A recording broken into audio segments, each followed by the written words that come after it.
Hi friends, welcome to curry leave சமையல். தட்டை எப்படி பண்ணலான்றதை பார்க்கலாம். நான் 1/2 கப் கடலை மாவு எடுத்திருக்கேன், அதை ஆட் பண்ணிடலாம். அதில் 3 ஸ்பூன் அரிசி மாவு இப்போ ஆட் பண்ண போகிறேன். ஒரு கிறிஸ்ப்னஸ் காண்டி அதையும் ஆட் பண்ணிடலாம். ஆட் பண்ணியாச்சு. இப்போ நான் கறி லீவை தான், கருவேப்பிலையை நல்லா கட் பண்ணி வச்சுருக்கேன் பொடியாக, அதை ஆட் பண்ணிக்கிறேன். ஒரு பிஞ்ச் பேக்கிங் சோடா, அதையும் ஆட் பண்ணியாச்சு. பெருங்காயத்தூள், நான் வீட்டில் அரைச்ச கட்டி பெருங்காயத்தூள், அதனால இந்த கலரில் இருக்குது. அடுத்து மிளகாய்த்தூள் ஒரு 1/2 ஸ்பூன், அப்புறம் 1/2 ஸ்பூன் எள்ளு, அப்புறம் 1/2 ஸ்பூன் பூண்டு பொடி. பூண்டு பொடி இல்லாதவங்க 2 பூண்டை நல்லா இடித்து பேஸ்ட் மாதிரி ஆட் பண்ணிக்கோங்க. அப்புறம் கொஞ்சம் உப்பு. இந்த ட்ரை இன்கிரீடியன்ட் எல்லாத்தையும் நம்ம மிக்ஸ் பண்ணிடலாம்.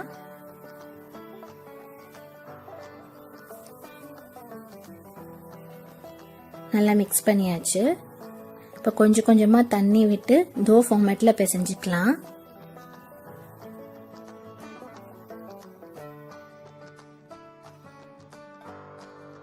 கொஞ்சம் கொஞ்சமாக விடுங்க, ரொம்ப விட்டிங்கன்னா தண்ணி ஆகிடும்.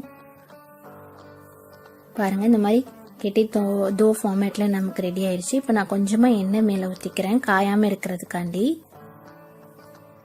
அதை வச்சு பிசைஞ்சாச்சு. இப்போ நான் 1 ஸ்பூன் கடலைப்பருப்பு ஒரு 1/2 மணி நேரம் ஊற வச்சுருக்கேன், அதையும் நான் இப்போ இதில் ஆட் பண்ணிக்கிறேன்.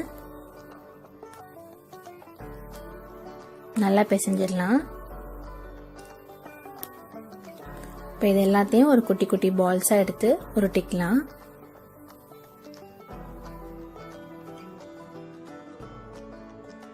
உருட்டின பால்ஸை கொஞ்சமாக எண்ணெய் ஊற்றி லைட்டாக ப்ரெஸ் கொடுத்துட்டு, ஸோ தட் நமக்கு ஒட்டாமல் வரும். இப்போ அப்படி தேய்ச்சிடலாம், ஃப்ளாட்டாக தேய்ச்சிருங்க. இப்படி ஷேப் அட்ஜஸ்ட் பண்ணிக்கோங்க.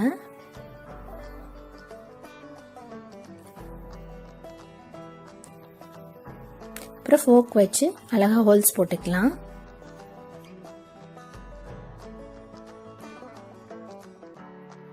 அவ்வளோதான், தட்டு ரெடி ஆயிடுச்சு.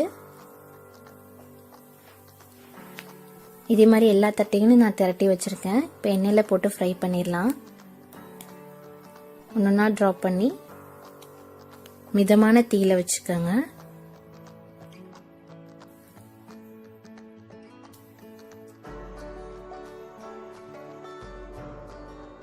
அவ்வளோதான், பாருங்கள் நல்லா ரெடி ஆகிட்டே இருக்கு. அது மேலே ஃப்ளஃபியாக வராமல் இருக்கிறதுக்காண்டி தான் நம்ம ஹோல்ஸ் போடுறோம்.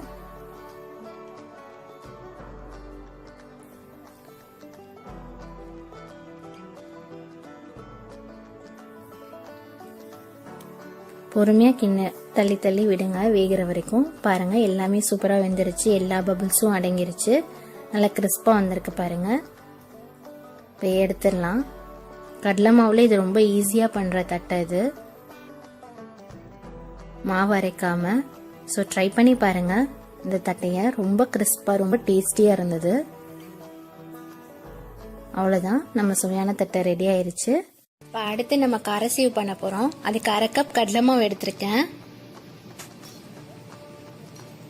அப்புறம் 3 ஸ்பூன் அரிசி மாவு எடுத்திருக்கேன்.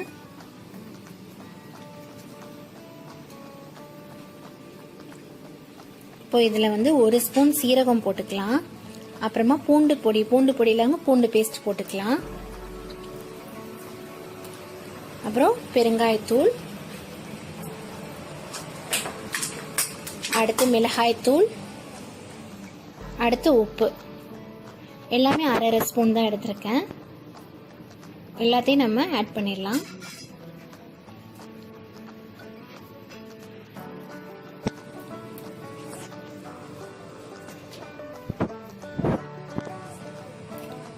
அப்புறம் 1/2 ஸ்பூன் பட்டர் போட்டுக்கலாம், வெண்ணெய் போட்டுடலாம்.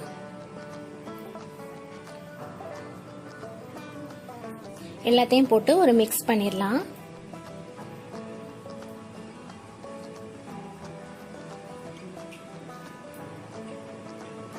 இப்போ கொஞ்சமாக தண்ணி விட்டு அதே போல் தோ மாதிரி பிசைஞ்சிடலாம்.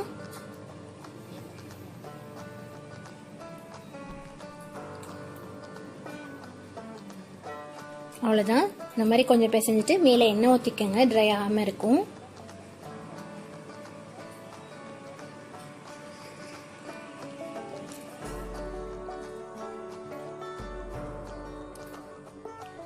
இப்போ நான் வந்து முறுக்கு புளிர அச்சு எடுத்திருக்கேன். அதை வந்து எண்ணெய் தடவி வச்சிருக்கேன் கீழையும் உள்ளேயும்.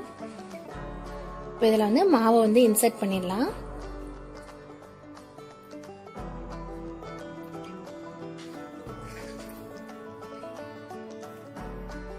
நல்லா அழுத்தி விட்டு இப்போ புளிய ஆரம்பிச்சிடலாம். எண்ணெய் காஞ்சதும் இப்படி பொறுமையாக புளிஞ்சு விடுங்க. மாவு வந்து கொஞ்சம் ரொம்ப டைட்டாக இருந்துச்சுன்னா புளியும் போது கஷ்டமாக இருக்கும். கொஞ்சம் சாஃப்டாக இருக்கிற மாதிரி பார்த்துக்கோங்க. அப்போ தான் இப்படி ஈஸியாக புளிய வரும். அவ்வளோதான், பொரியட்டும். நல்லா இது நல்லா வேகணும். காரசேவ் வந்து இந்த மாதிரி கொஞ்சம் தடியாக இருக்கிறதுனால கொஞ்சம் வேக லேட் ஆகிற மாதிரி இருக்கும். பட் நல்லா இருந்தால் நல்லா பாருங்கள், கிறிஸ்பாக ரெடி ஆயிடுச்சு. அவ்வளோதான், நம்ம காரசேவ் சூப்பராக ரெடி ஆயிடுச்சு பாருங்க.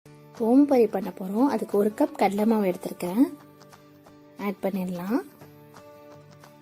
அடுத்து எந்த கப்பில் கடலை மாவு எடுக்கிறோமோ அதில் 1/4 கப் வந்து அரிசி மாவு, அதையும் இதில் ஆட் பண்ணிடலாம். கொஞ்சமாக மஞ்சள் தூள் கலருக்காண்டி போட்டிருக்கேன். கொஞ்சம் பெருங்காயத்தூள், கொஞ்சம் உப்பு.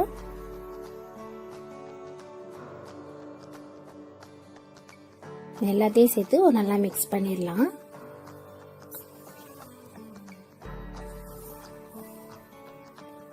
அதுக்கப்புறம் ஒரு 1/2 ஸ்பூன் பட்டர் போட்டுக்கிறேன்.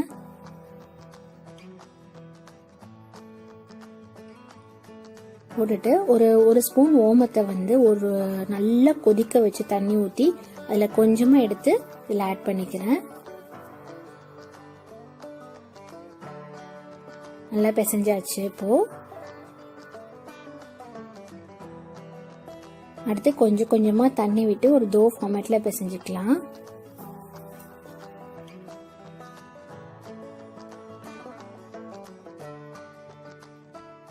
பாருங்க, இப்படி சாஃப்டா இருக்கணும். இந்த மாதிரி விரல் அமுக்கி பார்த்தா இப்படி சாஃப்டா இருக்க மாதிரி இருக்கணும். அடுத்து இதுல இருந்து நம்ம ஒரு பால் எடுத்துடலாம். இதுல பாத்தீங்கன்னா ஓம் பொரி அச்சு இருக்குல்ல, குட்டி குட்டி ஹோல்ஸ் வச்சு அதை வந்து இந்த மாதிரி எந்த அச்சில் எடுக்கிறோமோ அதை ஆயில கிரீஸ் பண்ணிட்டு நம்ம இந்த மாவை உள்ள இன்சர்ட் பண்ணிடலாம்.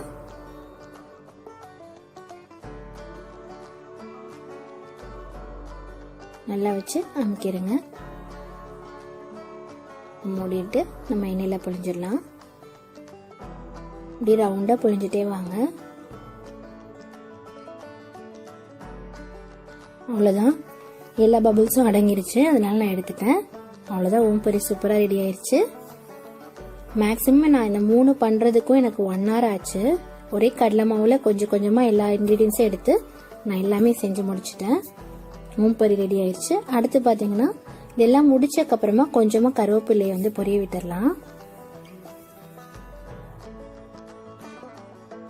இது ஓம் பொரியில் ஆட் பண்ணும்போது எக்ஸ்ட்ரா ஃப்ளேவரும் டேஸ்ட்டும் வரும். அப்புறம் கொஞ்சம் வேர்க்கடலையும் போட்டு பொரிய விட்டுறலாம். இது நல்லா மொறுமொறுப்பா அந்த ஓம் பொரியோட சாப்பிட்றதுக்கு டேஸ்டா இருக்கும். காய்ச்சவளையும் போடுறதுக்கும் நல்லா இருக்கும். அவ்வளவுதான், இதே எண்ணெயிலேருந்து எடுத்துடலாம். பாருங்க, நம்ம ஓம் பொரி, காரசேவ், அப்புறம் தட்டை 3 கடலை மாவுல ரொம்ப ஈஸியா பண்ணிடலாம். இந்த தீபாவளிக்கு ட்ரை பண்ணி பாருங்க. இந்த வீடியோ பிடிச்சிருந்துச்சுன்னா மறக்காம கரி லீவ்ஸ் சமையலை சப்ஸ்கிரைப் பண்ணுங்க, லைக் பண்ணுங்க.